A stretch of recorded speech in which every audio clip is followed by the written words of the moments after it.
after almost 8 years, I did not think I could be surprised about anything that George Bush says. But I was wrong. Yesterday, George Bush was before the Israeli parliament, the Knesset, to help commemorate the 60th anniversary of Israeli independence. That's a wonderful occasion and a time for celebration. But instead of celebrating and offering some clear ideas about how to move the situation in the Middle East forward, the president did something that presidents don't do, and that is launch a political attack targeted toward the domestic market in front of a foreign delegation.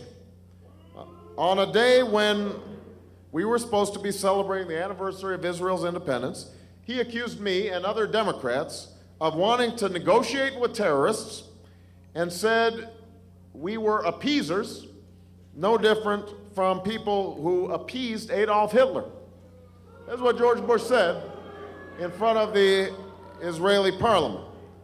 Now, that's exactly the kind of appalling attack that's divided our country and that alienates us from the world. And that's why we need change in Washington. That's part of the reason why I'm running for president of the United States of America.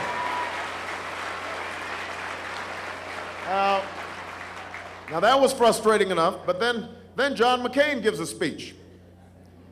Now, he gave a speech in the morning where he talked about the need for civility in our politics. He talked about elevating the tone of the debate in our country. He talked about reaching out in a bipartisan fashion to the other side. And then not an hour later, he turned around and embraced George Bush's attacks on Democrats. He jumped on a call with a bunch of bloggers and said that I wasn't fit to protect this nation that I love because I wanted to sit down and negotiate with tough diplomacy with countries like Iran. Accused me of not being fit to protect this nation, a nation that my grandfather served in World War II, this nation that's given me everything that I have. So much for civility. Well, I want to be perfectly clear with George Bush and John McCain and with the people of South Dakota. If George Bush and John McCain want to have a debate about protecting the United States of America, that is a debate that I'm happy to have any time, any place, and that is a debate that I will win because George Bush and John McCain have a lot to answer for.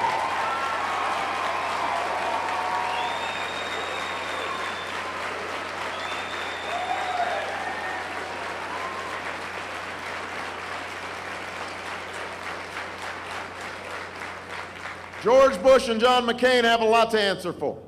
They've got to explain why we are now in our 6th year, entering our 6th year of war in Iraq. We were supposed to be going over there for weapons of mass destruction that we never found. We were told that it was going to last a few months and cost a few $billion. We have now spent over $600 billion. Thousands of lives lost, and we have not been made more safe. They're going to have to explain the fact that Osama bin Laden is still at large and is sending out videotapes with impunity.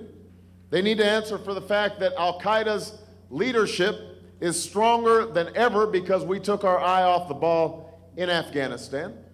They've got to answer for the fact that Iran is the greatest strategic beneficiary of our invasion in Iraq. It made Iran stronger, George Bush's policies. They're going to have to explain why Hamas now controls Gaza, Hamas that was strengthened because the United States insisted that we should have democratic elections in the Palestinian Authority.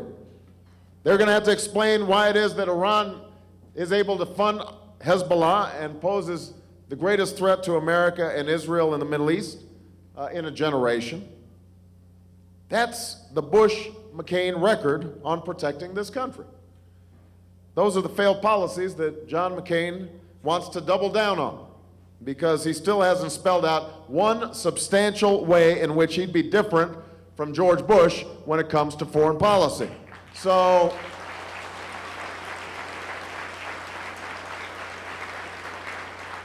So I'm a strong believer in civility, and I'm a strong believer in a bipartisan foreign policy.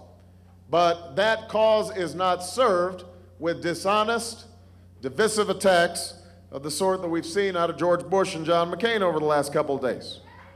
And, you know, let me just say a couple other things about this. I was going to say one more, but I got a couple things. John McCain has repeated this notion that I'm prepared to negotiate with terrorists. I have never said that. I have been adamant about not negotiating with Hamas, a terrorist organization that has vowed to destroy Israel and won't recognize them. In fact, the irony is, yesterday, just as John McCain was making these attacks, a story broke that he was actually guilty of the exact same thing that he is accusing me of, and in fact was saying that maybe we need to deal with Hamas. I mean, that's the kind of hypocrisy that we've been seeing in our foreign policy, the kind of fear peddling, fear mongering that has prevented us from actually making us safer. They're trying to fool you and trying to scare you, and they're not telling the truth. And the reason is because they can't win a foreign policy debate on the merits. But it's not going to work. And it's not going to work this time, and it's not going to work this year.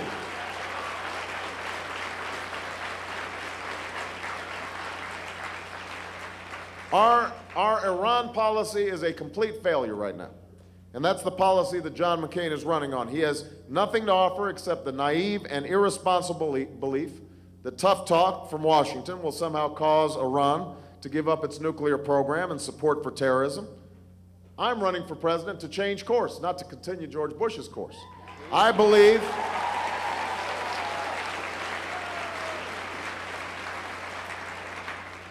we need to use all elements of American power to pressure Iran, including tough, principled, and direct diplomacy. That's what John F. Kennedy did. That's what Ronald Reagan did when dealing with the Soviets. And that's what the president's own Secretary of Defense wants to do. I mean, I understand George Bush's Secretary of Defense suggests that we talk directly to Iran. So I don't know if George Bush is calling his own Secretary of Defense an appeaser. I don't know who he's talking about. It's time to present Iran with a clear choice. If it abandons its nuclear program, support for terror, and threats to Israel, then Iran can rejoin the community of nations. If not, Iran will face deeper isolation and steeper sanctions. But in the Bush-McCain worldview, everyone who disagrees with their failed Iran policy is an appeaser. And back during his no-surrender tour, John McCain said anyone who wants to end the war in Iraq wanted to surrender. He even said later on that he would be willing to keep troops in Iraq for 100 years. Although I think he noticed that it wasn't polling well, because yesterday he said suddenly that our troops are going to be home by 2013, although he didn't explain how he was going to do it. He offered the promise that America will win a victory, with no understanding that Iraq is fighting a civil war. Just like George Bush's plan isn't about winning, it's about staying. And that's why there will be a clear choice in November, fighting a war without end, or ending this war and bringing our troops home. Because we don't need John McCain's predictions about when the war will end. We need to plan to end it, and that's what I've provided during this campaign.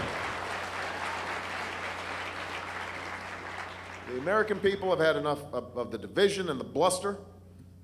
Both Bush and McCain represent the failed foreign policy and fear-mongering of the past. And I believe the American people are ready to reject this approach and to choose the future.